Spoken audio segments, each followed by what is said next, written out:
Hello friends, आपका मेरे channel में स्वागत है। अभी हम करेंगे प्रेफरेंस शेयर्स।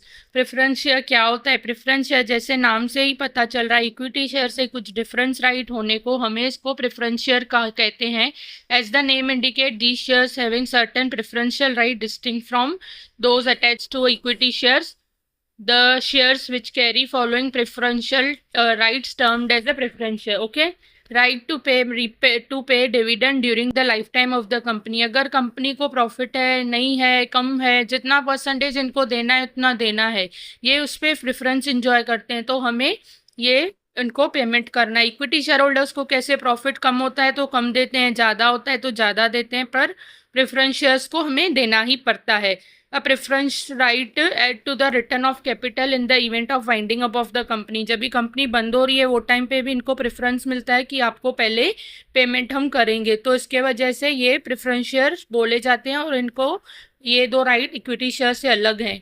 ओके, तो the holder of the preference share have priority to receive the fixed rate of dividend before any dividend is paid to equity shareholder। इनको पहले मिला जाता है डिविडेंड, इक्विटी शेयर होल्डर को देने से पहले। The rate of dividend is prescribed at the time of issue. जब इशू किया जाता है वही टाइम पे रेट ऑफ डिविडेंड डिसाइड किया जाता है। Normally preference share do not carry any voting right. Equity share holders को वोट करने का राइट होता है, पर प्रेफरेंस शेयर होल्डर्स को वोटिंग राइट्स नहीं होता है। ये दोनों राइट्स एंजॉय करते हैं, डिविडेंड रिसीव करना और अर्ली कैपिटल पेमेंट का। Okay, only on matters which they affected, जिस मैटर्स में वो इफेक्टेड होते हैं खाली वही मैटर्स में वो वोट करते हैं। जैसे कि कुछ प्रेफरेंस शेयर से रिलेटेड वोटिंग डिसीजन चालू है तो उससे रिलेटेड सिर्फ वोटिंग करेंगे, बाकी कुछ भी मैटर से रिलेटेड वोटिंग नहीं करेंगे। इक्विटी शेयर सभी मैटर्स में वोट कर सकते हैं क्योंकि वो ओनर्स हैं।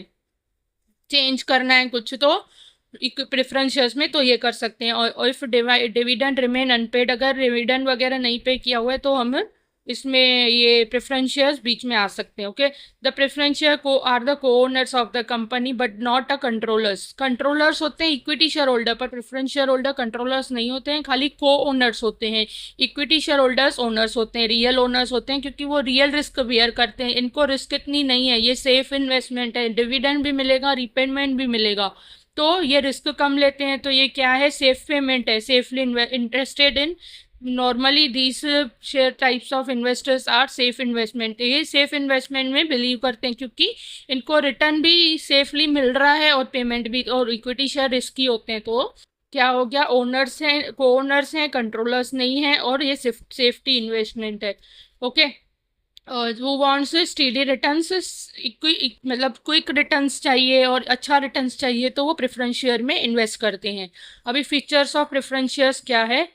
प्रेफरेंस फॉर डिविडेंड, जैसे कि मैंने बोला डिविडेंड पेमेंट के टाइम पे उनको प्रेफरेंस मिलता है कि आपको पहले प्रेफरेंस दिया जाएगा डिविडेंड पेमेंट के टाइम पे। रीपेमेंट ऑफ कैपिटल, जब भी कैपिटल रीपे करेगा, कंपनी वाइंड अप हो रहा है, तो वो टाइम पे भी पहले प्रेफरेंस शेयर्स को प्रेफरेंस दिया जाएगा। उसके बाद इक्विटी शेयर होल्डर्स को पहले प्रेफरेंस शेयर्स को, फिर बोरोवर्स को, एंड में इक्विटी शेयर्स को दिया जाता है। तो ये क्या होता है? ये प्रेफरेंस इंजॉय कर रहे हैं, तो ये इसका एक फीचर है। फिक्स्ड रिटर्न, फिक्स होता है, इशू के टाइम पे डिसाइडेड होता है, वो ये लोग रिसीव करते हैं इन्वेस्ट रिटर्न, तो उसको फिक्स्ड रिटर्न बोलते हैं। नेचर ऑफ कैपिटल, ये नेचर ऑफ कैपिटल मतलब कैसे? परमानेंट नहीं है, कुछ टाइम के लिए हुआ है, क्योंकि company fully non redeemable issue नहीं कर सकती है प्रेफरेंस शेयर्स, तो ये क्या होते हैं? रिडीम हो जाते हैं थोड़े बार टाइम बाद, तो ये परमानेंट कैपिटल नहीं है। मार्केट वैल्यू, इनका मार्केट वैल्यू होता है, पर इनका मार्केट वैल्यू 100 से ही होता है। जैसे कि इक्विटी शेयर का 1 या 10 होता है ना, ये 100 से ही स्टार्ट होता है, उसके बाद उसका प्राइस अलग अलग कंपनीज का अलग अलग होता है। वोटिंग राइट्स, जैसे कि ऊपर मैंने बताया, इनको कुछ अलग से वोटिंग राइट्स नहीं है। इनका वोटिंग राइट्स ओनली जो इनके मैटर्स से रिलेटेड होता है, डिविडेंड अनपेड है या अमाउंट के अनपेड है, तो उससे रिलेटेड ये डिसीजंस में सिर्फ पार्टिसिपेट कर सकते हैं, अदरवाइज नॉट। रिस्क, ये लो रिस्क बियरर है, सेफ एंड स्मूथ चलने के इसमें इन्वेस्ट करते हैं, क्योंकि इनका रिटर्न भी कम है। इक्विटी शेयर में कभी कभी रिटर्न ज़्यादा हो जाता है क्योंकि प्रॉफिट ज़्यादा हो जाता है, तो यहाँ पे रिस्क भी कम है क्योंकि एश्योरिटी है, रीपेमेंट की एश्योरिटी है, और डिविडेंड की भी एश्योरिटी है, तो रिस्क कम है। फेस वैल्यू जैसे कि बताया, इसका मार्केट वैल्यू सॉरी वो होता है जो मार्केट फोर्सेस पे होता है, डिमांड और सप्लाई पे, और फेस वैल्यू उसकी शेयर से ज़्यादा ही होती है। अगर कंपनी सक्सेसफुल है तो मार्केट वैल्यू प्रेफरेंस शेयर्स की ज़्यादा रहेगी, अगर सक्सेसफुल नहीं है तो मार्केट वैल्यू कम रहेगी। और face value at a time of issue जो डिसाइड करते हैं ना, वो प्रेफरेंस शेयर्स की फेस वैल्यू होती है। Okay, nature of investment safe investment है, स्टीडी है, तो इतना रिस्की नहीं है। नेचर ऑफ इन्वेस्टमेंट नॉर्मल है। तो ये जो लोग डिसाइड बिलीव करते हैं कि हमें क्विक रिटर्न्स और प्रॉपर टाइमली रिटर्न्स मिलते जाएं, तो वो लोग प्रेफरेंस शेयर में इन्वेस्ट करते हैं। अगर आपको कोई भी डाउट्स हो ये टॉपिक से या किसी भी टॉपिक से रिलेटेड, तो आप पूछ सकते हैं। Thanks for watching, like and subscribe my channel. Thank you.